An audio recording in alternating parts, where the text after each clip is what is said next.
మరి మీరు ఎక్కడి నుండి వచ్చారు? నా పేరు రాజ్యలక్ష్మి, నేను మల్కాజ్గిరి డిస్టిక్ నుంచి. మేము పొద్దున్న లేచి నుంచి అసలు మేము లేవక ముందే ఫోన్ స్టార్ట్ అవుతుంది, మా కాల్స్ వస్తూనే ఉంటాయి. ఎప్పుడు ఇవాళ ఏంది ఇక్కడే అన్నిటికీ A to Z. ఇది ఫ్యామిలీ ప్లానింగ్ అంటే ఏంది, వ్యాక్సిన్ అంటే ఏంది, గర్భిణీ స్త్రీలు అంటే ఏంది, ఏదైనా కూడా పొద్దున్న లేవగానే మాకు కాల్స్ వస్తూనే ఉంటాయి. దానికి రెస్పాండ్ అవ్వాలి. రెస్పాండ్ అవ్వకపోతే సిస్టర్లకు ఫోన్ వెళ్ళిపోతుంది, వీళ్ళు సరిగా పని చేయట్లేదు, ఏది చేయట్లేదు, మీకు ఎందుకమ్మా జీతాలు ఇవి సార్లు మీకు ఇచ్చే కాడికే వాళ్ళే అదే అన్నాం మేము కూడా. మీరే చేసుకోవాల్సింది కదా, మీరే ఇచ్చుకోండి. మేము తీసుకురాంది మీకు పేషెంట్లే రారు, మేము తీసుకురాంది మీకు ప్రెగ్నెంట్ లేడీసే లేరు, ఇన్ఫర్మేషన్ ఉండదు. మొన్న అంతేందుకు సమగ్ర సర్వేకి కూడా రేవంత్ రెడ్డి మమ్మల్నే వాడుకున్నాడు. మేమే చేసినాం, మేము ఇచ్చేపటికే ఇన్ఫర్మేషన్ కాబట్టి మేము ఇచ్చిన ఇన్ఫర్మేషన్ తోటే వాళ్ళకు పబ్లిక్ ఇంతమంది ఉన్నారు, ఇంత పాపులేషన్ ఉంది, పలానా వ్యక్తులకు ఇవి ఉన్నాయి, పలానా వ్యక్తులకు ఇవి లేవని తెలిసింది. లేకపోతే తెలియదు. మరి ఎందుకు ఇంత నిర్లక్ష్యంగా ప్రవర్తిస్తున్నాడు అనేది మాకు అర్థం అవ్వదు. మీరు ఇచ్చే సర్వీస్ కావాలి కానీ మీకు అడిగే డిమాండ్స్ అయితే వద్దు.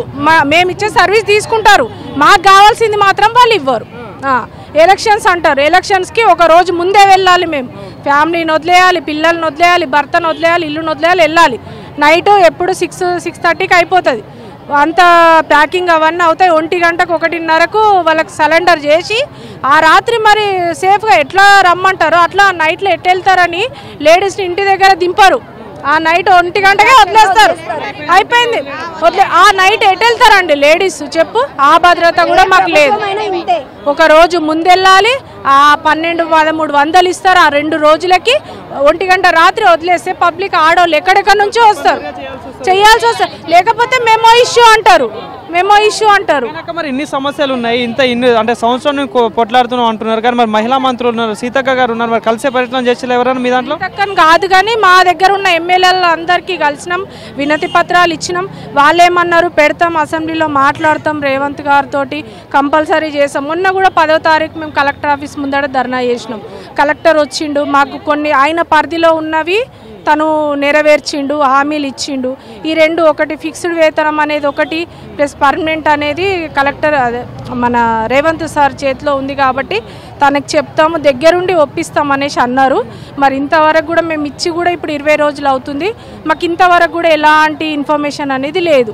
కానీ ఇప్పుడు మాకు ఫిక్స్డ్ వేతనం కావాలి, మాకు ఉద్యోగ భద్రత కావాలి, ESI PF, మాకు మెడికల్ ఏదన్నా అయితే మాకు మేము పోవాలన్నా కూడా క్యూలో నిలబడాలి.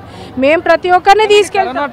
టైంలో కూడా మీరు అంటే మీరు చాలా చేశారు, అంటే మనం అందరం చూసాం, రాష్ట్ర ప్రజలందరూ చూసారు. మరి ఎందుకు ప్రభుత్వం మీ పట్ల గుర్తిస్తలేదు, మీకు ఎందుకు న్యాయం చేయట్లేదు? అదే అర్థం అవ్వట్లేదు. అన్నిటికీ మేము కావాలి, మరి మా గురించి పట్టించుకునే వాళ్ళు ఎవరు లేరు. మాకు ఏదన్నా అనారోగ్యం వచ్చిందంటే మేము లైన్లో ఉండాలి, మేము క్యూలో ఉండి ఓపీ తీసుకోవాలి.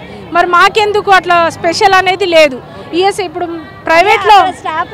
ప్రైవేట్ జాబులల్లో 18,000 12,000 వాళ్ళకి ESI PF ఉంది, మాకెందుకు లేదు?